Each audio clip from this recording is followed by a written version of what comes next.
Hey there, welcome back. It's been quite some time since my last episode, but I'm super happy to be back on track with Digital Voyage and nothing better than a hot topic to kick us off again. My very first guest is Sam Bricknell, who is the co-founder of Techvisa, which is an immigration agency focusing on the tech space in Australia. In this episode, we'll be discussing visa options and pathways to permanent residency in Australia. There's a lot of really valuable takeaways in this episode, so I really hope you enjoy it. Let's get into it. Hi, Sam. Welcome to the podcast. Thanks for having me. Of course. Sam is the co-founder of Techvisa, and I'm not going to bother making an introduction on them, so I'll pass the ball over to you. Yep, Sam? straight over to me. Nice one. So co-founder, myself and Natasha started the business in 2017 and just kind of saw a bit of a hole in the market, a bit of a niche of where tech startups, it was starting to really boom at that stage, I guess. And saw that hole in the market to really go after and help them in that kind of scaling journey, moving away from recruitment and just helping out with the visa processing, taking that pain point away. And since then, market has kind of moved up and down and kind of blown up and then really kind of quietened down again. So we've just kind of been a part of that journey and kind of ridden the highs and lows with a lot of our clients as well. Obviously been amazing fun, but kind of been there to support during the bad times too. Yeah, amazing. And since you just touched on the market going up and down, what's the market for sponsorships like at the moment? To be honest, we haven't really felt too much of a difference. It's always been that kind of steady flow for us. I think there's always people here, there's always that skill shortage. During COVID, it really kind of ramped up, but obviously the supply of people wasn't there either. So people kind of robbing from each other, and we're doing a lot of visa transfers and permanent residency and everything. Now the borders are open again. It's just meant that, there's more of like that steady flow, I guess, of new people coming in as well and filling up those, the skill shortage areas. So right now, it's actually pretty good. We've got a decent amount on. We're looking at maybe hiring another one or two in our business as well, just to kind of keep up with demand. So, amazing. Nice. Is there a specific sort of job title that you've been seeing sort of a lot coming through for sponsorships recently? It's been random and getting more and more random. So I guess a few years ago, we saw a lot of, say, product manager really took off. And that was in huge demand. Everyone was kind of needing more product people to come into the business. Now, because we're pretty well spread out, and I guess the funding rounds as well, it's less of like a huge amount going to one company where they might have a certain role type, and it's now really spread out across all these different companies. So instead of $100 million round, there's multiple $20 million rounds going to different businesses. So because of that, it might be climate, it might be fintech, it might be edtech or something like that. So all of those have different role types that might fit into those businesses. So the titles are just completely different. Right, okay. Yeah. That makes sense. So let's say I just arrived in Australia as an international student and I paid for an English course, but my end goal is to become a resident one day. Yep. What do I do? Say I have a background in tech or I want to study tech. What would be the easiest step to take after the English course? Yeah. Okay. So it's a pretty open question, I guess. There's like so many different pathways you could possibly take, but as a business, we like to kind of deal as much as we can in definites. So rather than kind of looking at maybe, independent skilled pathways of getting there, because it's kind of, you apply for those or you put in an expression of interest, you may or may not get an invitation. You just don't know. So what we'd say is, you're out here, you're doing that first course. And then in order to be able to stay longer, you need to get some experience under your belt as well. If you don't have much experience back home and you're looking to, do that first course, you need to then do another course. You need to do something which is, say, a bachelor degree, which is going to then offer you the opportunity to apply for a graduate visa afterwards, which is where you'll then gain your experience in your chosen field. So say you study a tech-related degree, then you can go in and on your 485 visa, which you apply for, it can then roll through for an extra, it'll be 4 years now because it's a STEM-related course. And in that time, you can look at sponsorship with a business, or you could look at employer-nominated PR as well. So there's a few different options there, I guess. But the main thing would be you need to study something which is longer term, which is bachelor level, to be able to get that next option, which is the graduate visa, to then look at what's after that, whether it's sponsorship or PR. Yeah. Yeah. So I guess in my case, what I did was I finished high school. I did an English course and then a diploma, which then turned into a bachelor. Yep. And that allowed me to have a graduate visa afterwards. So I guess that would sort of be an option for people that haven't really gone as far as going to university back home. Yeah, so that's the perfect scenario is, you come through and you do that, and then it gives you that extra time after you finish your degree to then, like I said, get that 485, the graduate visa.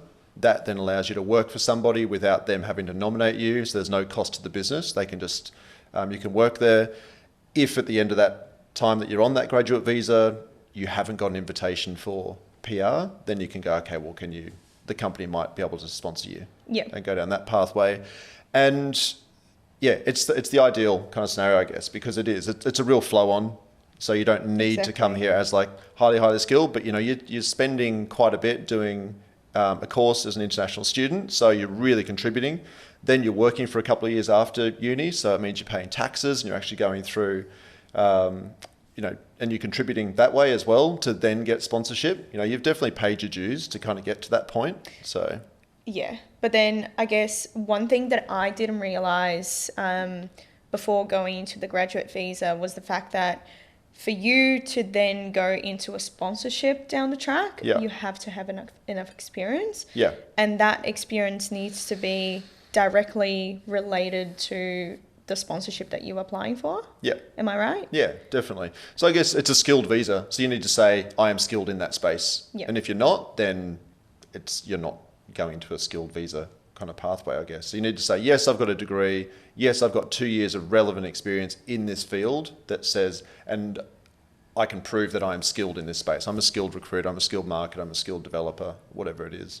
Yeah. So as long as you can show that, then you meet the criteria for a skilled visa to then keep going. So yeah, it's definitely a degree and 2 years experience gets you to that skill level to then be able to apply for a TSS. Yeah, cool. Yeah. Are you sort of aware of any diplomas or like 2-year courses that wouldn't necessarily be at the bachelor level that might get like software engineers through the door for a sponsorship visa? Yeah, not really. So I guess there's two different streams with the graduate visa. Yeah. So if you do bachelor level, then it's post-study work. But if you do a diploma level, then it's graduate level. And you'd need to do a skills assessment to get through that pathway, which then only opens up for 18 months, an 18-month visa, which won't get you your 2 years of experience to be able to apply for a 482. So there needs to be something else in the middle there as well, like working while you're at uni or working while you're doing your course. Okay. Within your conditions, obviously, like part-time. So part-time work would still count as relevant work experience? Yeah. Casual and freelance doesn't, but part-time does. Okay, cool. Yeah. Sweet. And then I guess in terms of the employer nominated visa, which is the subclass, 482. what's like the main eligibility criteria to be able to apply? Obviously, we've spoken about the bachelor degree and work experience. It has to be a minimum of 2 years, 2 years in on the that field. One. Yeah. Anything else? Then you just have to, I guess it's just all those kind of extra checks. So it's making sure, your health is okay and you're not a criminal. So you have to, do your health checks, make sure you're okay in that respect, and your family as well. And then police checks from anywhere that you've lived. So if you pass those, you've got the skills and so there's no reason for it not to come through. Yeah. And I guess that's why we get involved as well. We just make sure that you don't get to the end of the process and realize, this is going to be a problem. Yeah. All of that stuff is covered off initially by us. And if it's going to be a problem, then it's flagged. And then people can choose whether they move ahead of it with it or not, whether they spend the money, if there's any kind of risk.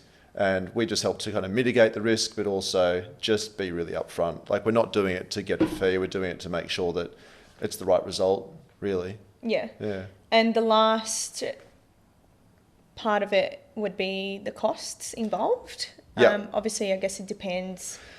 It on the does. situation. Yeah, it's pretty standard, I guess. Like, say, we'll always look at each person as well and say, okay, are you eligible for PR sooner? So there's no point doing a 4-year visa and spending all that money if they might be eligible for PR within 2 years. So we might, instead of doing a 4-year visa and spending that extra bit on the training levy, we might say, let's do a Right. 2-year visa, and in 18 months, we'll do PR. So you have the option of choosing a 2-year sponsorship visa or a 4-year sponsorship visa. Yeah, you can choose okay. depending on, I guess, your eligibility for the next stage as well. So some occupations, say recruitment, marketing, advertising, stuff like that, that's a 2-year visa. You don't have an option. Okay. For the longer term ones, say like developers, like all the software engineers and roles like that, and accounting, then you can say, okay, you can get up to a 4-year visa, but it's not always necessary. So you might be better off to say, you've already got a degree and 2 years experience, so let's just get you sponsored because that's the quicker pathway to get you here, get you working, and then within the first 12 or 18 months, we can look at the PR option. And it's twofold. So it helps, obviously, brings down costs for the business by not paying as much training levy. But it also just helps with engagement. You know, if you know that your business that you're working for has actually helped you out and looked at these as options for you and is not just going to kind of kick the can down the road and say, we'll look at PR later. They're actually thinking about you. They say, look, we're going to work with you. Obviously, if you stick with us, you love the product, you love the company and the management and everything, then we'll support your PR within 12 or 18 months. Then there's much less chance of them jumping ship to another business who may or may not support it. You've shown you're going to support it up front, and that's pretty engaging for most people as well. Yeah. And I guess it kind of goes the other way around for candidates as well. This is a side note because if you go into the company who's willing to sponsor you and you just focused on the residency straight off the bat, so say a 186, 189? 186, yeah. 186, there's a likelihood that they're not going to do that for you because they just want to see whether you are committed to the company to begin with or not. So I guess a good idea would just be sticking to the sponsorship visa to begin with, and then once you have established trust within the company, then you can think about the 186 and it'll be way easier for you to transition through the residency instead of just applying straight away. Yeah, exactly. And the other thing, so there's a bit of try before you buy from both sides, making sure everyone's kind of happy with the situation. Also, like PR takes quite a while. So you got to get a skills assessment potentially. You've got to jump through all these hoops. So it might be 3, 6, 9 months. And plus then you've got the time of like processing on top of that by Home Affairs. So maybe people don't have all that time left on their visa as well. So the 482 gets them in there and you know that that's going to be okay. They'll get a bridging visa. While they're there, then you can look at the PR options. Yeah, that makes sense. And it is kind of engaging. So sometimes, if people get a PR, like PR off the bat, then, they could just leave. Yeah. And as a company, you put in quite a bit of effort, training them up, paying all the fees and everything for someone to leave straight away. It's not great. So you just want to make sure that commitment's there from both sides. Yeah.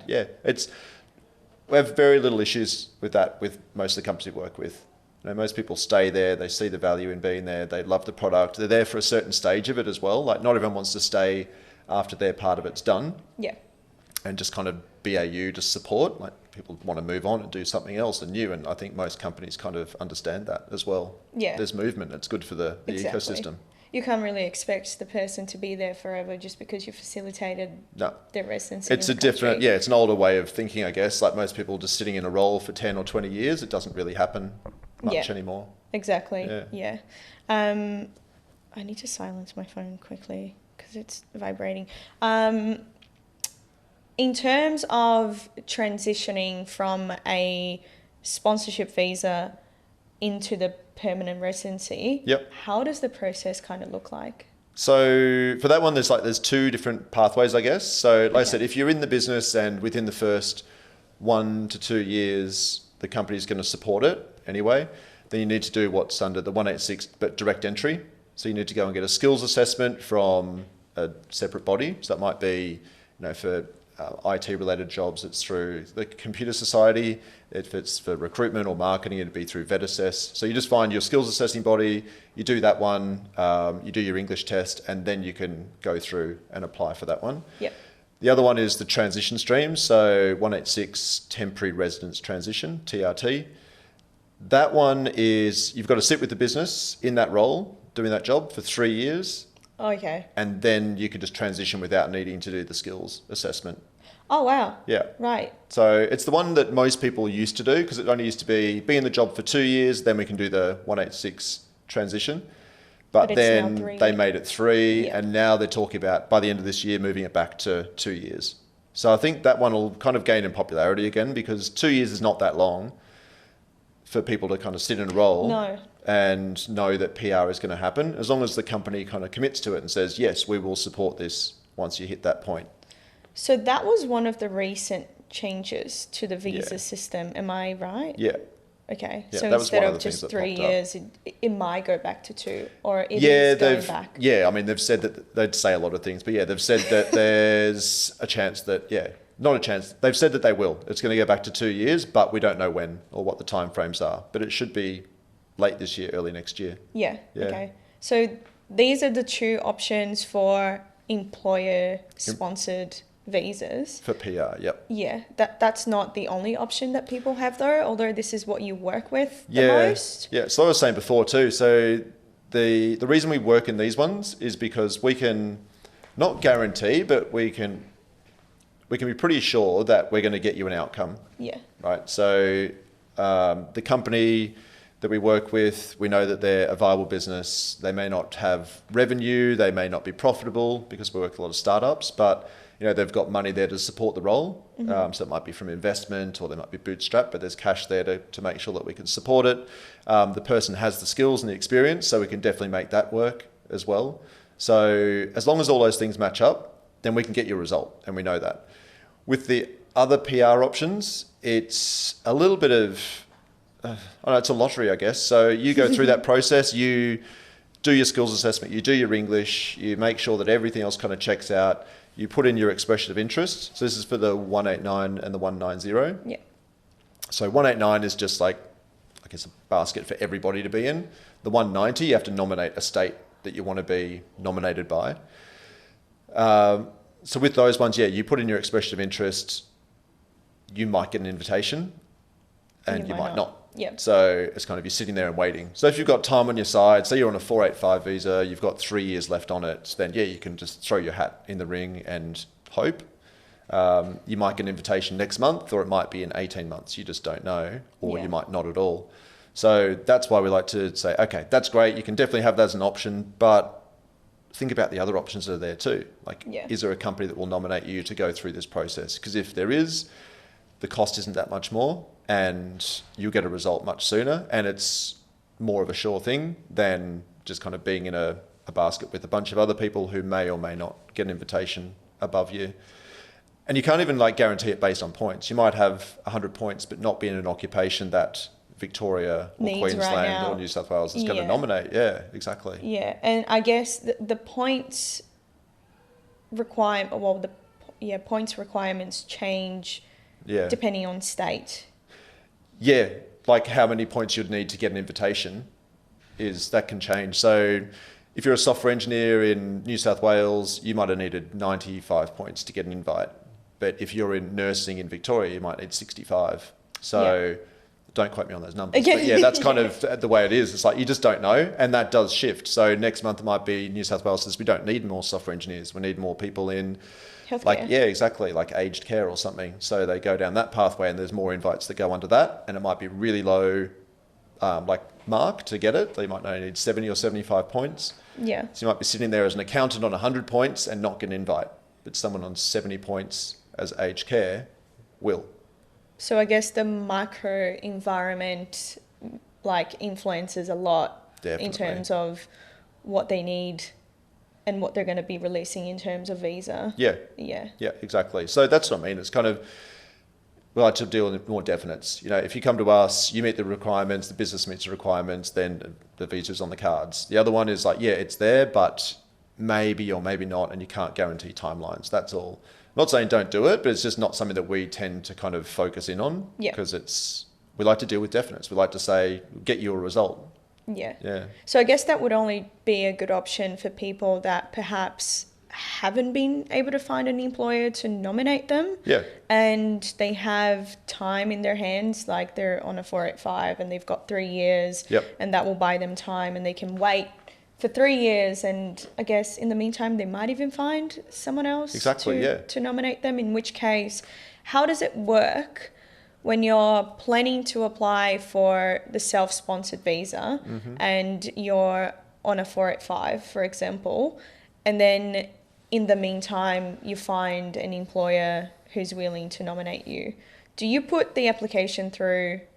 Oh no, you put the expression of interest through, and that might take ages for them to invite you to apply. Yeah, so you can have more than one thing on the go as well. Like I'd say, don't apply for 2 visas, obviously. Like if you have a 190, you've got an invitation, you're applying for that one. Don't then jump into doing a 186 because that means you've got to double down on costs. So if you've got an invite, amazing, do the 190 or the 189. But with the, if you don't have the invite, it's just the expression of interest in there and you've been a few months without an invite, then a company says, look, we'll nominate you.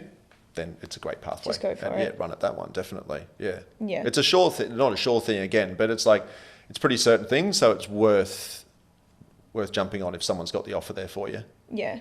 It's easier. Yeah. Yeah, definitely. And cost effective as well. Yeah, it's all relatively the same. You know, I mean, it costs a bit, but the benefit is you get, you get Medicare. If you've got kids, then you don't have to pay for schooling. Means you can get mortgage for a home loan and stuff. It just, you can settle and you're not kind of in limbo. And that's what most people are afraid of. Like sitting there and say you lose your job or you don't get the invite, then, okay, what do I do now? Whereas if you've got the PR application in, you get access to this stuff. Plus when you are PR, then you just settled and it doesn't matter what kind of happens after that. So what you just mentioned in terms of being able to apply for a loan or have access to Medicare. Yep. Do you have access to all of that before they grant you the visa? No. So it's only Medicare. Medicare. Yep. Okay. Yeah. So when you apply, you can go in and get a Medicare card with your bridging visa that you've applied for PR. Okay. But the rest of it, once you're PR, then you can get the rest of that stuff. Yeah, that's one of our biggest challenges because my partner and I have been talking about potentially buying a property at some point, but then it can't be under my name because I'm not there yet. Yeah, exactly. And that's it. And I mean, so your income kind of doesn't count.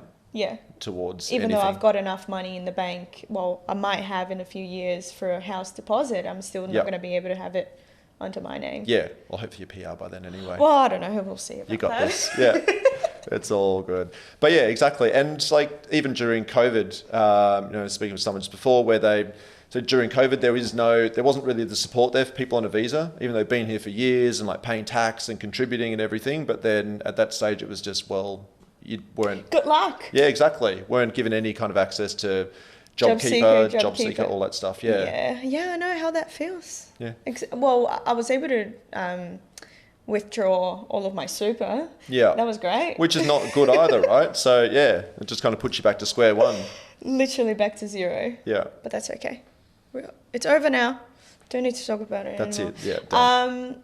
Global talent visa. Yes. That's another visa that a lot of people don't know about, but the people that do know about it have a lot of questions. So do you want to just give us a rundown of what it is and who can apply for it? Yeah. So it's been around for a few years now and kind of gone in and out of fashion a little bit. So when they started off, there was 15,000 places. Turned out that was probably a few too many because there weren't as many people applied for it right at the start. So they dragged that right back down to 11,000 and now it's 5,000 only in a year. So it's a bit of a kind of... quite a few. It's a few, yeah, but still an exclusive club. And there's a lot of applications which are in the system. Again, it's like an expression of interest kind of scenario. So it's pretty much, it is what it says on the box. So it's global talent. So you need to show that, on a global level, you could be seen as like incredibly skilled and the top of your game in that field.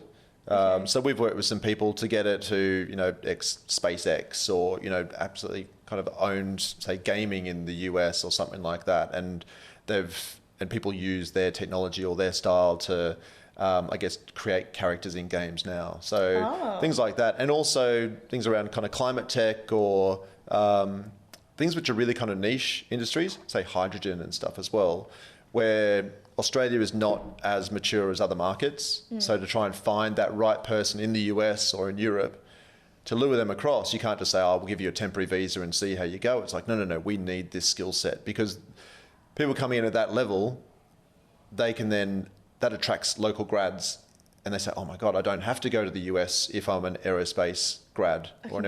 Yeah, exactly. I could work under someone from SpaceX on the Gold Coast. It's like, that changes up the whole ecosystem. You kind of build stuff up underneath that. So that's why it was such a good program.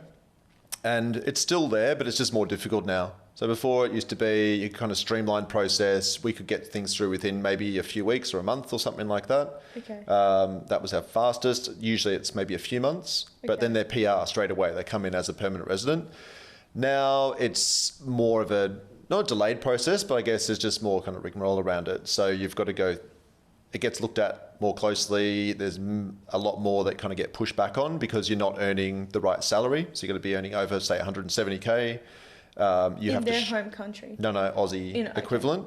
So yeah, it's senior level because you are that senior person who's coming in. You've got global exposure. So things like if they've got journal articles published or they've got a lot of online content, which they're actually kind of, they are a voice in that space. They might have, they're at PhD level or something as well. Plus they earn, or they've got the potential to earn, or they've got a contract for an Australian company which says they're getting paid over that amount. Then we put all of that stuff together, we put it in the system for an expression of interest, and then if they get an invitation, then we can apply for the visa, which happens relatively quickly after that. So with the salary, yeah, I'm just a bit confused. In terms of needing their salary to be equivalent to, say, 180,000 Australian dollars, how do you work the currency difference? So say, how do you prove that someone in Brazil is capable of getting paid that much in Australia? Because obviously the currency difference is So ridiculous. Like people in India or Brazil aren't getting paid, the equivalent of 180K, but... No. Or it's the equivalent, but I guess it's all relative as well. So you'd look at the role type, you'd look at the level they're at, and you'd say, okay, well, we can see that there's one or two other people in the market who are in a similar kind of role at that level. Here's some market salary research that says this is what this kind of role would command in Australia. And then it's up to the case officer at Home Affairs to kind of say, yeah, I agree. That sounds about right. Whereas if you say, mid-level marketing person, probably they're going to look at it and go, well, you've found those figures from somewhere, but we don't really believe that they're at that level or anything that they can command that. And that's why having a job in the first place and having a contract signed by that business saying we're going to offer this person 250 is just like, okay, done. That question is answered. You know that they will. Okay. So that's only sort of beneficial to people that know that there's a skills gap in the Australian market, and then they go, well, hang on, I think I could be great for this. I'm going to apply. This company seems to be able to accept people from overseas. Yep. And then just work through the interview process with that company until they have an offer, which will then solidify the case. And that's one way of going about. That's going from the candidate side, I guess, like the applicant side. Yeah. But generally what's happening is, the company comes to us and says, look, we're in this really niche area. We can't find people locally. We found this amazing person who's based in Germany. So we'll assess them and say, look, we could do sponsorship. That's one option, but actually the best one could be global talent. Okay. And then because we know that they meet all the criteria. So that's the best way to go about it, is the company comes to us, they've identified someone already who is at that level. We assess them and go, 482 could be an option, but GTI is the way to go. We could even look at 482 initially to get them into the country and working. And again, that kind of make sure both are happy with the relocation and that they're happy with the person they've employed. Then after 6 or 12 months, we can do the GTI, like that global talent visa. So it takes a while, the whole process. It can do, but also it depends. I mean, if you find someone who's absolutely incredible, getting paid huge amounts, has a contract offer and everything, then things can happen relatively quickly. And ready to move as well, I guess. Yeah. So normally that's the way we work. So it's less about an individual saying, I'm going to, again, throw my hat in the ring and try and find a company and maybe it'll work or maybe it won't. It's more the company comes to us and says, we've identified someone, they are phenomenal. What are the options? We assess them and go, global talent, let's do this. So they have to be set up for that already? No, it's an independent visa. So they support it, they nominate it, but it's not sponsorship. Yeah. They're just nominated saying, we rate this person at this level, we're going to offer them a role, and they can apply for their own global talent visa with our support. Okay. But it's not a company nominated visa. Yeah. Okay. If that makes sense. So any companies out there can help someone go through that process? Yeah, definitely. Yeah, if they find the person at the right level and they've got that really niche skill set, and that person is not just, they don't have references that say, they're good at their job. They've got references that say they are exceptional at what they do and they're a world leader, they're a real voice in this space. That's what you need now. Yeah, it's really it's more strict than it was before, definitely. Yeah, so there's definitely going to be a few different fields that might make like I don't know, hang on. So there might be a few fields that would take advantage from, so there might be a few fields that will take advantage from that visa compared to others, for example, say medtech. Yeah. Yeah, you look at that kind of area. So if you're looking at people who are really senior in tech, in the medical space, yes, climate tech as well, like I was saying, kind of green hydrogen and stuff like that. And space. Aerospace engineering. All of that. It's pretty much if you can find more mature markets overseas that have really kind of fostered, and they're bigger ecosystems. So say the US for space, obviously, is just so much bigger and better. Companies here can't compete on salary for what they'd be getting at SpaceX or something, but they compete on lifestyle. 100%. And if you work for Gilmore Space on the Gold Coast, it's a great spot to be. That's a dream. Yeah, exactly. Just come here for the beaches and the sun. And that's what people want. Like, they want lifestyle. If you've got young family and stuff, especially, if you could have your kids who are in that kind of environment, as opposed to, I don't know, like being in Poland in winter or being in the Midwest US or something like that. Like, it's, if you can find a better lifestyle for where you want to be, then that's where we can kind of help out. Exactly. Yeah.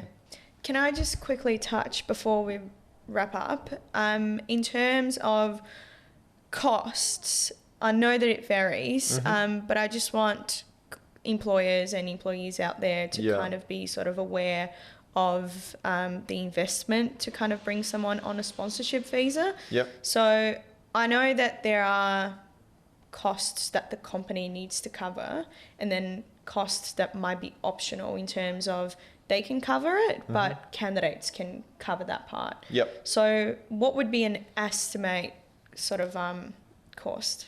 So for the 482, for example, generally companies that we work with cover all of those costs. Yep. And mainly because you're saying, we've got this skill shortage, we really need you, but pay for some of your visa. It doesn't really make sense. So it's like, we really need you.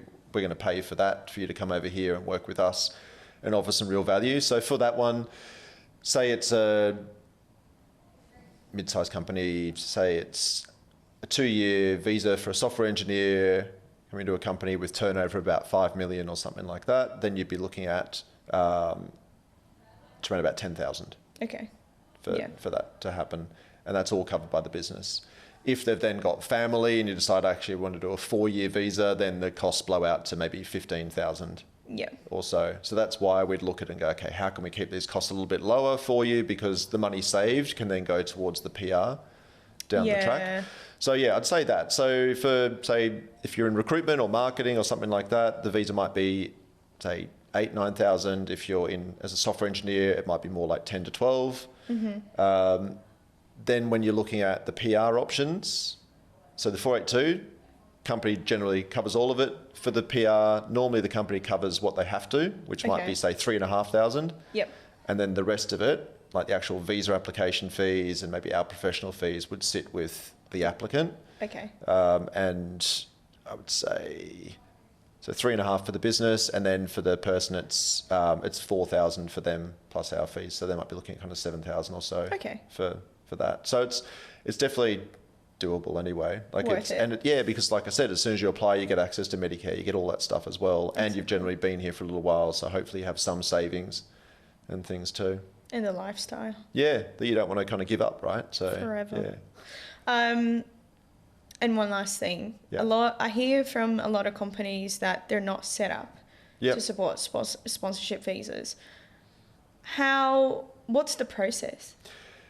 Is it tricky? Like, it's not tricky, no. And it's kind of, but it's also where we come into the picture as well. So Okay. if they just want to make it happen and they want support for the life of that as well. So once you're set up as a sponsor, you're set up for 5 years. So we can jump in, help out with that. It'll cost you about $4,000 with our help to get that done.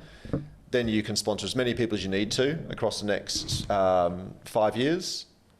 And then we're there.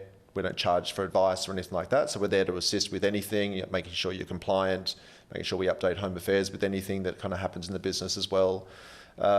So yeah, for that to happen, it's relatively quick. Might take a couple of weeks. oh, okay. Yeah, and then Forgot about my microphone. then you can start onboarding people after that, I guess, if you need to do a visa process as well. Okay. So it's the most common objection that people get. So if you've got your resume, you say you're on a visa, you should be upfront about it. Definitely don't leave it to mention later, because that will just annoy people. If it gets to 6 rounds of interviews, then all of a sudden they find out you need a visa or you need sponsorship. It's not going to be a great look. So upfront about it, and that way if they engage and they actually do take you through the process, they know upfront. But the most common objection is, it costs too much, takes too long, or it's too complicated. And it's not true. Yeah, it's not really, no. So we... and I was mentioning to you before, like we've got this eligibility assessment we do. It's a little one-pager, really, really simple table, which just says, this is how much it costs, this is the occupation, this is the timeline. So it overcomes all those objections. If they then say, no, we're not doing it, then fine. Okay, their talent pool has shrunk to only people who are here. But if they say, actually, you know what, let's entertain this, because it's not as much as we thought, it's not as long as we thought, the talent pool all of a sudden opens up massively. Mm-hmm. And you don't go sourcing overseas. You don't jump through this process because it costs more, obviously, and it takes longer. But it's not as long or as expensive as people think to then rule out all of these other people as an option to have in the business. And diversity is huge. I mean, you could have a whole bunch of like the same people sitting around a boardroom and everyone's coming at a problem from the same point of view. But if all of a sudden you've got a whole bunch of people from different areas around the world who are coming at it, they've seen that problem before, it was overcome this way, cultural background and differences and gender and everything, sitting around a table, all of a sudden you've got all these different ways of solving the same problem. And it's how kind of innovation and different problems as well. Yeah. And I guess that's what I've said to someone before. If you've just got a bunch of John Smiths sitting on the table, they're going to be talking about the same things. They're going to be solving the same problems. They're not going to think outside the box. Whereas if you have a bunch of people from different countries, different nationalities that have serviced different markets and know exactly how consumers act upon a specific product or service, you've got so many different ways of seeing the problem and solving the problem. Definitely. And also a lot of software companies or a lot of tech companies don't want to just have Australia as a market. So if you've got people from overseas who know that problem and how people overcome it in those different markets like Brazil, then all of a sudden you've got a couple of good Brazilian developers in your team. That opens up, okay, well, that's how... the Brazilian market. Yeah, exactly. So it just means all of a sudden you're solving it from that point of view. Yeah. Amazing. We're going to wrap it up here, but... it's been awesome. Thank you. No, thank you. Again, take 2. Perfect. What was I going to say? Where do people find you? So all over LinkedIn, we've got YouTube, we've got a Slack channel as well. So if you just jump on the website and you can follow all the links on there. So it's just techvisa.com.au or jump on LinkedIn and just follow me there as well. Amazing. Perfect. Thank you. Thanks. See ya.